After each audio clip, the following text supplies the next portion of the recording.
یا رسول اللہ یہ دونوں آپ کے صاحبزادے ہیں، ایک آپ کی بیٹی کے لڑکے ہیں، یعنی ایک آپ کے ناتی ہیں اور دوسرے آپ کے بیٹے ہیں، لیکن آقا اللہ نے آپ کے ایک بیٹے کو مانگا ہے، آپ سے طلب کیا ہے ایک بیٹے کو، آپ کے ان دونوں بچوں میں سے اللہ نے ایک بچے کو طلب کیا۔ آقا بتائے تو صحیح آپ کس صاحبزادے کو اللہ کی بارگاہ میں دینا چاہتے ہیں، قربان کرنا چاہتے ہیں، آپ سے جدا کرنا چاہتے ہیں؟ آقا فرماتے ہیں، آقا سوچتے ہیں اور سوچنے کے بعد کہتے ہیں جبریل میرے بیٹے ابراہیم کو لے جاؤ، جبریل میرے بیٹے ابراہیم کو لے جاؤ۔ آقا فرماتے ہیں جب نے کہا یا رسول اللہ آپ اپنے نام حسین کو بھی تو دے سکتے ہیں۔ آقا فرماتے ہیں اگر میں حسین کو اللہ کی بارگاہ میں دوں تو حسین کی موت سے مجھے بھی تکلیف ہوگی اور میری بیٹی فاطمہ کو بھی تکلیف ہوگی۔ کیا فرماتے ہیں؟ مجھے بھی تکلیف ہوگی اور میری بیٹی فاطمہ کو بھی تکلیف ہوگی، اور میں اپنے بیٹے کو جب اللہ کی بارگاہ میں قربان کر رہا ہوں تو اس سے صرف مجھے تکلیف ہوگی، اس لیے میں اپنی تکلیف کو تو برداشت کر سکتا ہوں لیکن نہ تو حسن کی تکلیف کو برداشت کر سکتا ہوں، نہ فاطمہ کی تکلیف کو برداشت کر سکتا ہوں، نہ علی کی تکلیف کو برداشت کر سکتا ہوں۔ یارو ذرا دیکھیں تو صحیح کس درجہ امام حسین سے میرے آقا نے محبت فرمایا ہے۔ ایک دفعہ آپ صلی اللہ علیہ وسلم گود میں کھلا رہے تھے، اچانک مسکرا رہے تھے اور اچانک سے آپ صلی اللہ علیہ وسلم رونے لگتے ہیں۔ وہیں تک کھڑی آپ کی چاچی حضرت ام فضل، حضرت عباس کی بیوی حضرت ام فضل بیٹھی تھی۔ حضرت ام فضل کہتی ہے یا رسول اللہ آپ کو کیا ہو گیا؟ آپ کو کیا ہو گیا؟ آپ اچانک مسکرا رہے تھے، آپ ابھی ہنس رہے تھے، آپ مسکرا رہے تھے، آپ رونے لگے ہیں، آخر ماجرا کیا ہے؟ آقا فرماتے ہیں اے ام فضل ابھی میرے پاس جبریل آئے اور یہ دیکھو شیشی میں جبریل نے مجھے مٹی لا کے دیا ہے، کربلا کی مٹی لا کر دیا ہے، اور جبریل نے مجھ سے کہا ہے یا رسول اللہ آپ کا یہ بیٹا حسین، یا رسول اللہ آپ کا نواسا، آپ کا ناتی یہ حسین ایک دن کربلا کے میدان میں شہید ہوگا، جس سے آپ محبت کر رہے ہیں۔ آقا آپ ہی کی امت کے لوگ اسے شہید کر دیں گے، بے دردی کے ساتھ شہید کر دیں گے۔ یا رسول اللہ یہ آپ کا بیٹا شہید کیا جائے گا۔ دیکھو نا ام فضل، اے میری چاچی ذرا دیکھو نا جبریل نے وہاں کی مٹی مجھے لا کر دیا ہے، یہ دیکھو مٹی ہے۔ آقا فرماتے ہیں اے ام فضل اس مٹی کو اپنے پاس رکھ لو، ہو سکتا ہے میں حسین کی شہادت نہ دیکھ پاؤں لیکن تم دیکھو گے، دیکھنا یہ جو شیشی میں مٹی ہے جب میرا حسین کربلا میں شہید ہوگا تو اس مٹی کو آ کے دیکھنا، اس شیشی کی مٹی کو آ کے دیکھنا، اور اس شیشی کی مٹی خون میں بدل جائے گا، یہ مٹی جو ہے خون میں بدل جائے گی۔ حضرت ام فضل میں نے اس مٹی کو اپنے پاس صحیح سے رکھ دیا، اور ایک وقت آیا جب 60 ہجری میں حضرت امیر معاویہ انتقال کر جاتے ہیں۔ یزید کے جو والد ابو جو تھے وہ حضرت امیر معاویہ تھے۔ کون تھے؟ حضرت امیر معاویہ تھے، اور حضرت امیر معاویہ بہت بڑے جلیل القدر صحابی ہیں۔ قرآن پاک کا جب نزول ہوا کرتا تھا، جب قرآن پاک نبی کریم صلی اللہ علیہ وسلم سے اترتا تھا تو آپ صلی اللہ علیہ وسلم حضرت امیر معاویہ کو اپنے پاس بلاتے اور کہتے اے امیر معاویہ اللہ کا قرآن آیا ہے، تم اسے تحریر کرو، اسے لکھو۔ اور حضرت امیر معاویہ لکھتے تھے، اس لیے حضرت امیر معاویہ کو کاتب وحی بھی کہا جاتا ہے، یعنی قرآن پاک کا لکھنے والا۔ حضرت امیر معاویہ ہی کا بیٹا یزید تھا، حضرت امیر معاویہ ہی کا بیٹا کون تھا؟ یزید تھا، اور یزید بڑا بدبخت انسان تھا، بڑا کمینہ انسان تھا۔ کمینہ کہتے ہیں، کمینہ جملہ بھی اس لیے بڑا چھوٹا جملہ ہے، آپ سمجھ سکتے اتنا بڑا کمینہ تھا۔ کون؟ یزید اتنا بڑا کمینہ تھا، کمینہ شبد اس کے لیے کم ہے۔ اور یہی وجہ ہے کہ میرے آقا صلی اللہ علیہ وسلم نے حضرت ابو ہریرہ سے فرمایا اے ابو ہریرہ اللہ کی بارگاہ میں دعا کرنا کہ اللہ تجھے لونڈوں کی حکومت سے بچائے. اے ابو ہریرہ ایک وقت آئے گا کہ یہاں پہ لونڈوں کی حکومت ہوگی. لونڈا مانے جو کہتے ہیں نوجوان ٹائپ کا چھچوڑا ٹائپ کا اسی کو لونڈا کہا جاتا ہے. یہاں پر ایک لونڈوں کی حکومت ہوگی اور اے ابو ہریرہ لونڈوں کی حکومت سے تم پناہ مانگو, بچنے کی کوشش کرو. حضرت ابو ہریرہ کہتے ہیں کہ میں اللہ کی بارگاہ میں ہمیشہ دعا کیا کرتا تھا کہ مولا مجھے ہر زمانہ زندہ رکھنا لیکن لونڈوں کی حکومت سے مجھے بچا لے. اور راوی بیان کرتے ہیں کہ حضرت ابو ہریرہ کی جو وفات ہوئی وہ 60 ہجری میں, وہ 60 ہجری میں یعنی یزید کے تخت پر بیٹھنے سے پہلے. یزید رجب کے تخت پر بیٹھا اور حضرت ابو ہریرہ اور حضرت امیر معاویہ کی اس سے پہلے وفات ہو گئی. جب یزید تخت پہ بیٹھا رجب کے مہینے میں تخت پہ بیٹھا, اور رجب کا جو مہینہ یہ اسلامی سال کا مہینہ, بات دھیان رکھیں رجب جو ہے نا یہ اسلامی سال کا مہینہ ہے. جس طرح رجب کا اسلامی اسلامی سال کا پہلا مہینہ محرم پہلا ہے, صفر دوسرا, ربیع اول تیسرا, ربیع الاخر چوتھا, جمادی الاولی پھر جمادی الاولی, رجب شعبان رمضان شوال ذوالقعدہ ذوالحجہ, 12 مہینہ اسلامی سال میں. تو رجب جو ہے یہ 7واں مہینہ ہے. جس طرح جولائی انگریزی میں 7واں مہینہ ہوتا ہے اسی طرح رجب کیا ہے 7واں مہینہ. رجب میں 7ویں مہینے میں یزید تخت پر بیٹھا اور یزید کو لوگوں نے برگلایا. لوگوں نے کہا اے یزید تمہیں معلوم ہونا چاہیے, تمہیں پتا ہونا چاہیے کہ تم تخت پر تو بیٹھے ہو لیکن اگر تمہارے خلاف کسی نے انقلاب, اگر تمہارے خلاف کسی نے بغاوت کر دیا, اگر تمہارے خلاف کسی نے ہنگامہ کر دیا, خطرہ ہے کہ تمہاری حکومت ختم ہو جائے. خطرہ ہے کہ تمہاری حکومت ختم ہو جائے. کیونکہ حضرت امیر معاویہ ایک بادشاہ کی حیثیت سے تخت پر بیٹھے تھے. خلفائے راشدین میں حضرت امیر معاویہ کا شمار نہیں تھا. یہاں پر جانکار لوگ بیٹھے ہیں وہ جان سمجھ رہے ہیں کہ خلفائے راشدین جو خلفائے راشدین کا جو دور چلا, خلافت راشدہ کا جو دور چلا وہ 30 سال حکومت چلی, 30 سال 6 ماہ. یعنی پہلے خلیفہ حضرت ابوبکر صدیق ہوئے. یہ ایتہاسک طور پر میں بیان کر رہا ہوں, اسے ذہن نشین کر لیں. ایتہاسک روپ سے پہلے خلیفہ حضرت ابوبکر صدیق ہوئے نبی کریم صلی اللہ علیہ وسلم کے وفات کے بعد. پہلے خلیفہ حضرت ابوبکر صدیق, دوسرے خلیفہ حضرت عمر فاروق, تیسرے خلیفہ حضرت عثمان, چوتھے خلیفہ حضرت علی, اور اس کے بعد 6 ماہ حضرت امام حسن خلیفہ رہے. یعنی 30 سال 6 مہینہ خلافت راشدہ. اس کے بعد حضرت امیر معاویہ تخت پر بیٹھے اور یہیں سے بادشاہیت کا دور چلا. اور یہ خلافت راشدہ میں اس کی گنتی نہیں بلکہ خلافت بنو امیہ میں اس کی گنتی ہوتی ہے. اس کے بعد خلافت بنو امیہ کے بعد خلافت عباسی آتے ہیں, خلافت عباسی کے بعد خلافت عثمانیہ آتی ہے. الغرض یزید جب تخت پر بیٹھتا ہے, تخت پر بیٹھنے کے بعد لوگوں نے اسے کہا کہ تمہیں معلوم ہونا چاہیے کچھ لوگ ایسے ہیں جو تمہارے خلاف اگر بول دیں تو تمہاری حکومت ختم ہو جائے گی, تمہاری کرسی کو خطرہ ہے. اس لیے تم لوگوں سے ضروری ہے بیعت لینے والے, بیعت لے لو, انہیں اپنے پکش میں کر لو. اگر پکش میں کر لیتے ہیں, اپنے مجھے میں کر لیتے ہیں, تبھی تم حاکم رہ سکتے ہو, بادشاہ رہ سکتے ہو, ورنہ تمہاری بادشاہیت کا کوئی بھروسہ نہیں. یزید پوچھتا ہے کون لوگ ہیں؟ فرماتے ہیں وہ 4 لوگ ہیں. وہ 4 لوگ ہیں. سب سے پہلے حضرت عبداللہ ابن عمر. حضرت عبداللہ ابن عمر اگر انہوں نے تمہارے خلاف آواز کو بلند کیا تو تمہاری حکومت ختم ہو سکتی ہے. دوسرے حضرت عبداللہ ابن عباس, اور تیسرے حضرت عبداللہ ابن زبیر, اور چوتھے جو ہے چوتھے وہ حضرت امام حسین یعنی حسین ابن علی ہے. ان 4 لوگوں سے تم بیعت لے لو تبھی تمہاری خلافت رہ سکتی, تمہاری حکومت رہ سکتی ہے. اب یزید نے ان 4 کو خط لکھا.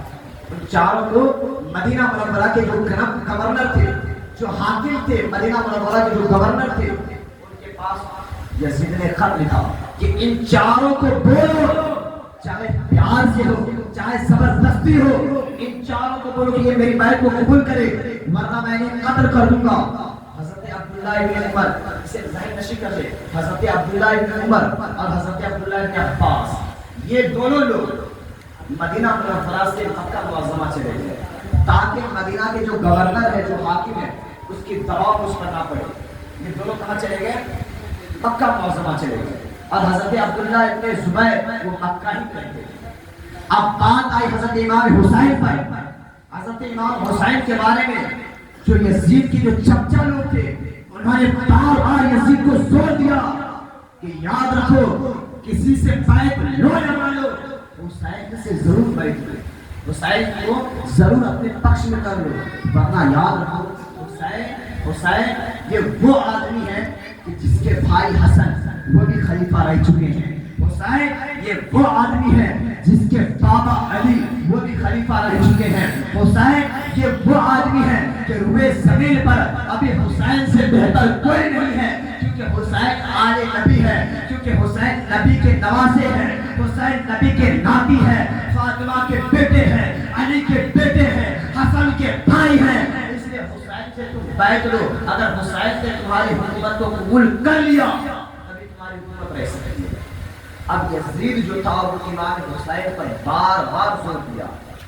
امام حسین نے کہا آپ میری بیعت کو قبول کر لیں تو میں آپ کو مدینہ کا حاکم بنا دوں گا. آپ میری بیعت کو قبول کر لیں میں آپ کو بے شمار دولتیں دوں گا, بے شمار خزانے دوں گا, سونے دوں گا, چاندی دوں گا, ہیرے دوں گا, جواہرات دوں گا, محل بنا دوں گا, ہر چیز بنا دوں گا. صرف آپ میری بیعت کریں, آپ میرے پکش میں آ جائیں, آپ میرے پکش میں آ جائیں. یہ مجھ سے وعدہ کر لیں کہ آپ میرے خلاف بغاوت نہیں کریں گے. امام حسین جو بار بار دباؤ دیا جاتا تھا مدینہ کے حاکم کی طرف سے, جب بار بار دباؤ دیا گیا کہ حسین آپ یزید کی بیعت لیں ورنہ یاد رکھیں آپ کو قتل کر دیا جائے گا, بیعت لیں آپ کو مالدار بنا دیا جائے گا, آپ کو محل بھی دیا جائے گا, مال و زر سے بھی نوازا جائے گا, اگر آپ بیعت نہیں لیتے تو آپ کو قتل کر دیا جائے گا.